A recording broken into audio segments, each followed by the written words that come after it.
Good morning everyone, welcome to my channel. তো সকালবেলায় 3:30টার সময় উঠে এই ঠাকুরের সাজগুলো করতে বসে পড়েছিলাম।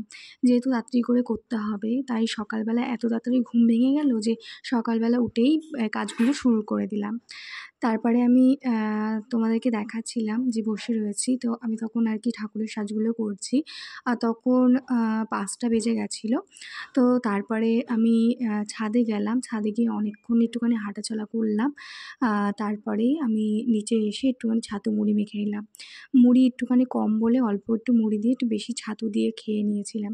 তারপরে স্নান করে আজকে যেহেতু বৃহস্পতিবার লক্ষ্মীর ঘট বসাতে হবে, তো মা লক্ষ্মীর ঘট বসিয়েই তারপরে আমি আসলাম।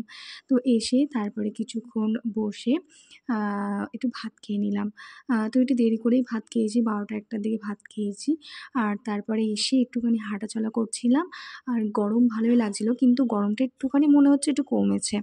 আর না হলে না মানে গরমে থাকা যায় না ঘরের মধ্যে। তো ঘরের মধ্যে হাঁটাচলা করছিলাম আর কি। আর হচ্ছে আজকে সকাল সকালই সব কিছু করে নিয়েছি। আর আজকের ভিডিওটা একটুখানি ছোট হয়েছে, বেশি বড় করিনি, কারণ কাজের প্রেশার একটু বেশি ছিল। আর এমনিতেও একটু শরীরটাও একটুখানি খারাপ ছিল এর জন্য। তো তোমরা একটুখানি ম্যানেজ করে নিও আজকের দিনটা। তো কালকে থেকে আবার বড় ভিডিও আসবে। তো এখানে আমি হাঁটাচলা করছিলাম আর বোঝো শুয়েছিল, মায়ের কাজ করছিল। আর হচ্ছে ঠাকুরের সাজের আটাগুলোও দিতে হবে আবার, এর জন্য মা আটা দিচ্ছিল। না হলে ঠিক কাজগুলো করা যাবে না, এর জন্য। তো একটুখানি সাইড দিয়ে একটু কাঁচির আওয়াজ হচ্ছে, কারণ মা এখন ঠাকুরের সাজগুলো করছে। তো এর জন্য একটু ম্যানেজ করে নিও। আর হচ্ছে এখানে হাঁটাচলা করতে করতে এডিটগুলো কমপ্লিট করছিলাম। আর তারপরে আবার চলে এসেছি ঠাকুরের সাজ করতে। তো এইগুলোই আটা মারা হয়েছিল, আজকে তো শুকিয়ে গেছে, এর জন্যই কাজগুলো করছি। এখানে দেখো 40টা আমার হয়ে গেছে, আর এখানে আবার করছি।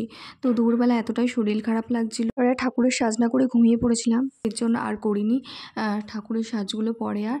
তো এই পর্যন্ত ভিডিওটা প্লিজ লাইক, শেয়ার, কমেন্ট এবং সাবস্ক্রাইব করে দিও। নেক্সট ভিডিও আবার কালকে আসছে।